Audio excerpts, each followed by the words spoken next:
saat beliau meninggal itu ya ternyata sedang dalam proses menyelesaikan karya ini.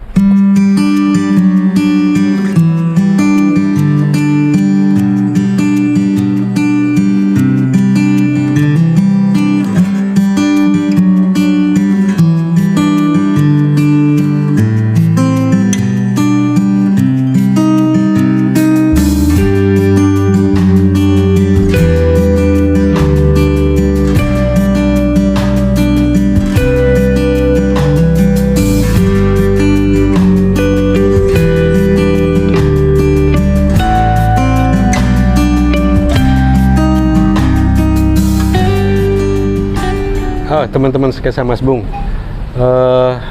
saya sekarang berada di Museum Galeri Popo Iskandar, GSPI, Galeri Seni Popo Iskandar di Bandung, dan akan ketemu dengan pengelola museum ini, yaitu Anton Susanto, cucunya Pak Popo.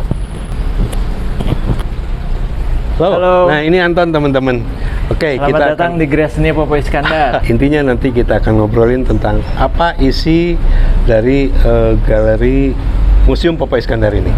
Oke, kita jalan masuk ke dalam ya. Yuk, ayo Tan.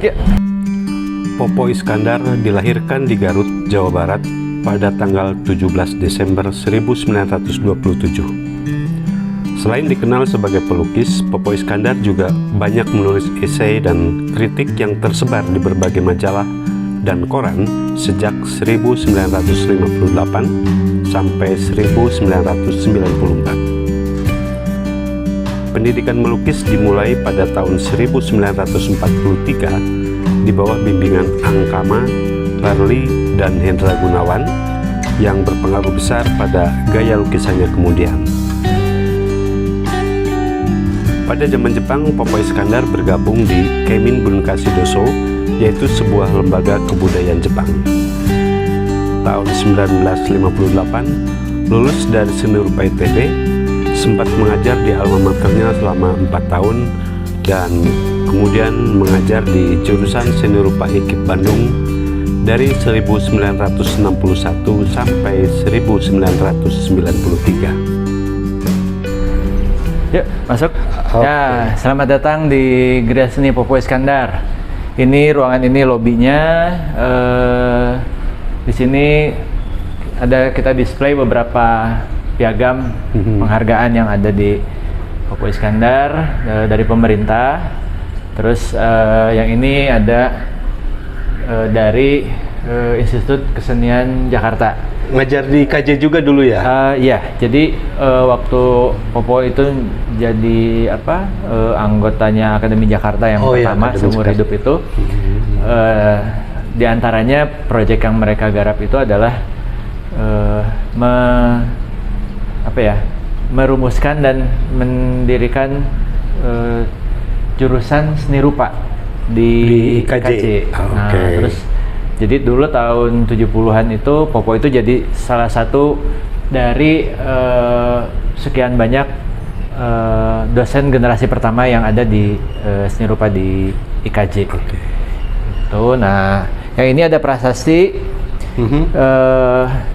peresmian dari Gria Seni Popo Iskandar tahun 2000. Ini yang menandatanganinya adalah I Gede Ardika. Ini dulu Menteri Kebudayaan dan Pariwisata Republik Indonesia. Tahun berapa ya? Tahun 2000 ya. Nah, Gria Seni Popo Iskandar itu resmi digunakan namanya itu tanggal 17 November 2000. Tahun 2000. Nah, walaupun tempat ini pertama kali dibuka untuk publik itu adalah bulan Maret tahun 1979. Wow, 79 ya? Iya. Jadi di bangunan sebelah itu ada studio yang dibikin jadi ruang publik pertamanya sama Popo itu, dan kebetulan salah satu yang menulis artikel tentang peresmian tempat itu adalah mahasiswanya Popo juga, Mas Imam Hartoyo. Imam Hartoyo. Ya, beliau kan jurnalis juga. Terus menulis artikel tentang didirikannya dulu masih namanya Museum Seni Rupa. Tempat ini merupakan tempat yang jadi bukan cuma benda museumnya itu nggak cuma karyanya juga, tapi kawasan ini juga merupakan kawasan yang bersejarah karena tempat ini digunakan oleh Popo itu dari tahun 60-an. Pertimbangan yang kita tampilkan di sini adalah karya-karya yang kita anggap bisa menjadi pengetahuan publik yang lain tentang Popo. Kayak misalnya orang mungkin nggak banyak tahu kalau Popo itu melukis figur gitu ya, terus ada tema-tema tentang Bali, Garuda Wisnu, ada lukisan pernah melukis seri barong juga, sajen-sajen di Bali gitu ya, nggak cuma kucing dan ayam.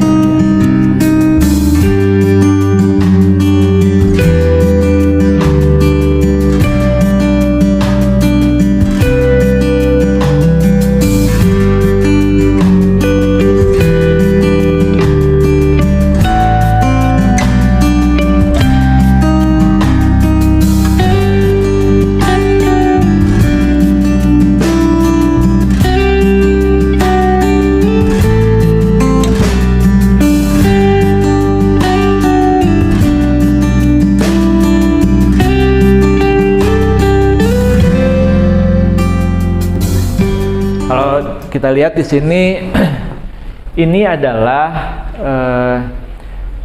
salah satu karya terakhir Popo Iskandar. Jadi Popo Iskandar meninggal tahun 2000, tanggal 29 Januari tahun 2000. Nah, saat beliau meninggal itu, ya ternyata sedang dalam proses menyelesaikan karya ini.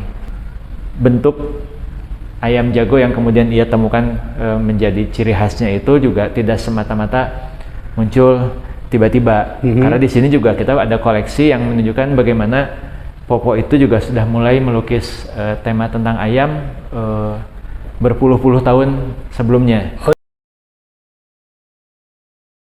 Ini karya yang dibuat dalam periode Popo Iskandar semasa kuliah di Seni Rupa. Karena Popo itu kuliah antara tahun 54 sampai 58. Di Seni Rupa ITB ya? Di ITB. Nah, karya ini dibuat tahun 1957. Jadi masih dalam masa perkuliahan, dan kalau kita lihat ini yang dilukisnya juga sudah melukis ayam gitu. Jadi punya ketertarikan tentang ayam juga bukan tiba-tiba gitu ya. Dari masa kuliahnya juga sudah punya ketertarikan ayam, dan di sini ayamnya tidak spesifik ayam jago. Setelah tahun 70-an karya-karya tema ayam yang dibuat oleh Popo itu cenderung ayamnya adalah ayam jago, ayam jantan.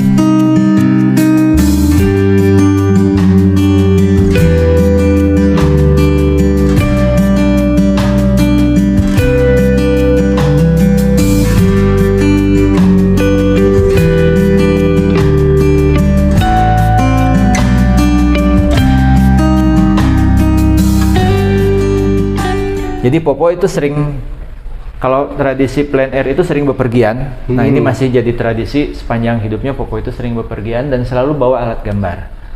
Nah ini juga kayak ini karya-karya ini biasanya dibuat on the spot saat melakukan satu kunjungan.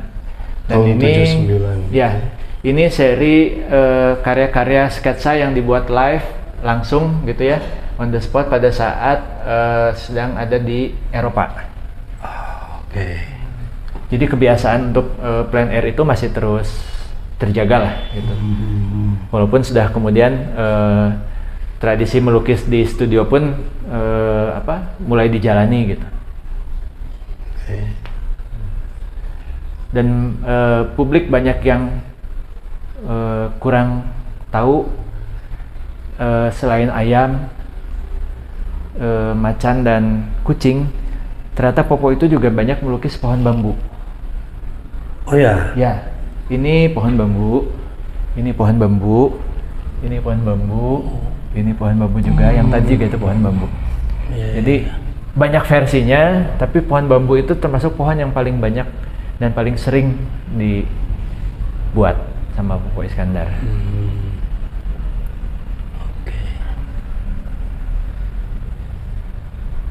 Selain karya yang tadi, yang tahun 57, nah ini ada karya gambar model studi anatomi. Karya ini dibuat tahun 56 dan ini juga masih dalam masa kuliah. Bahkan ini karya ini merupakan tugas mata kuliah. Ini tugas mata kuliah gambar anatomi. Di sini ada cap. Tahun berapa itu? Tahun 56. 1956. Ya, tahun 56. Gitu. Ini gambar anatomi yang dibuat oleh Popo Iskandar semasa kuliah. Tuh. Dan oh iya, ini juga banyak pengunjung museum yang sering diam di sini lama, atau ini yang paling sering banyak ditanyain karya ini, karena sebagian orang hampir yang datang ke sini selalu menganggap ini adalah kanvas kosong atau kanvas yang karya belum selesai. Padahal ini karya udah selesai. Karya ini judulnya Bambu Putih di Atas Putih. Oh ya. Jadi dibuat tahun 1971. Kalau kita perhatikan dari dekat, Popo itu menggambar rumpun pohon bambu dengan daun-daunnya dengan warna putih di atas kanvas warna putih. Mungkin selain itu juga ini ada karya yang agak berbeda juga. Ini tahun 66. Ini karya dibuat tahun 66. Ini pemandangan sebuah dermaga di malam hari atau menjelang fajar gitu ya. Gitu. Ini agak menarik juga karena tahun 66 di Indonesia ada satu rangkaian peristiwa besar. Oh ya. Ya, terus G30 SPKI ya. Iya, gitu, peristiwa politik. Dan Popo ternyata lukisannya melukis ini sebuah dermaga dalam suasana gelap lah gitu ya. Di dalam seri karya Popo Iskandar juga Popo itu sempat banyak membuat karya-karya dengan temanya, sama Popo disebut istilahnya ini kaligrafi abstrak. Banyak karya-karya ini. Karya ini terinspirasi dari tulisan kaligrafi dari Cina dan Jepang tahun 80-an. Tahun 70-an Popo pernah berkunjung ke Jepang dan melihat bagaimana karya-karya itu jadi inspirasi. Dan tapi bukan huruf Jepang atau huruf Cina kan? Enggak. Makanya hanya sapuannya saja ya. Dia jadi Popo itu mengadaptasi gesturnya. Gestur membuat itu, tapi tidak merujuk pada satu bentuk huruf atau kata tertentu gitu ya. Tahun 60, tahun 70 juga Popo banyak melukis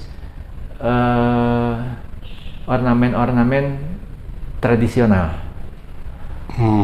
Jadi ada motif dari pahatan, ada motif dari tenun. Itu juga pernah jadi hadir di karya-karya Popo Iskandar. Yang ini dari patung seniman yang di Bali, karyanya Cokot. Nah, ini ruangan ini namanya ruang baca Popo Iskandar. Ada buku-buku Popo Iskandar yang bisa dibaca oleh publik di sini. Oh, publik boleh baca di sini ya? Boleh. Bisa diakses untuk di sini. Dibaca di tempat, tidak dipinjamkan. Dipinjamkan nggak balik dong? Iya, biasanya. Nah, teman-teman sketsa Mas Bung, setelah mengikuti tur Museum Popo Iskandar ini, ternyata Pak Popo bukan hanya seorang pelukis dan akademisi, tetapi juga seorang pengarsip yang menghargai perjalanannya sendiri. Sebuah pelajaran yang sangat berharga.